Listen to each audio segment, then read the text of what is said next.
AP పాలిటిక్స్లో interesting scene. మాజీ CM జగన్కు చంద్రబాబు ఫోన్. ఆంధ్రప్రదేశ్ సీఎం చంద్రబాబు ప్రమాణ స్వీకారోత్సవానికి సమయం ఆసన్నమైంది. బుధవారం 11:27 నాలుగోసారి ఏపీ ముఖ్యమంత్రిగా చంద్రబాబు ప్రమాణ స్వీకారం చేయబోతున్నారు.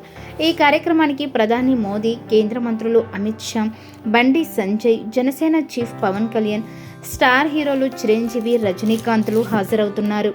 ఈ క్రమంలోనే తన ప్రమాణ స్వీకారోత్సవ కార్యక్రమానికి వైసీపీ అధినేత మాజీ సీఎం జగన్ను ఆహ్వానించేందుకు చంద్రబాబు ప్రయత్నించారు. ఈ మేరకు మంగళవారం జగన్కు చంద్రబాబు ఫోన్ చేశారు. తన ప్రమాణ స్వీకార కార్యక్రమానికి రావాల్సిందిగా ఆహ్వానించడానికి ట్రై చేశారు. అయితే చంద్రబాబు ఫోన్కు జగన్ అందుబాటులోకి రాలేదని సమాచారం. దీంతో చంద్రబాబు ప్రమాణ స్వీకారోత్సవ కార్యక్రమానికి జగన్ హాజరు కావడం లేదని తెలుస్తోంది. కాగా ఇటీవల జరిగిన ఏపీ అసెంబ్లీ, పార్లమెంట్ ఎన్నికల్లో టీడీపీ, బీజేపీ, జనసేన కూటమి ఘన విజయం సాధించిన విషయం తెలిసిందే.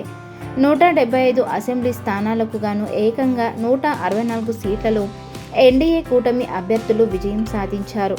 అధికార వైసీపీ కేవలం 11 సీట్లకు మాత్రమే పరిమితమై ఘోర ఓటమిని మూటగట్టుకుంది. వైసీపీ దారుణంగా ఓడిపోవడంతో జగన్ ముఖ్యమంత్రి పదవికి రాజీనామా చేశారు. ఎన్నికల్లో ఘన విజయం సాధించిన ఎన్డీఏ కూటమిని ప్రభుత్వ ఏర్పాటుకు గవర్నర్ ఆహ్వానించారు. దీంతో చంద్రబాబు మరోసారి ఏపీ సీఎంగా ప్రమాణ స్వీకారం చేయబోతున్నారు.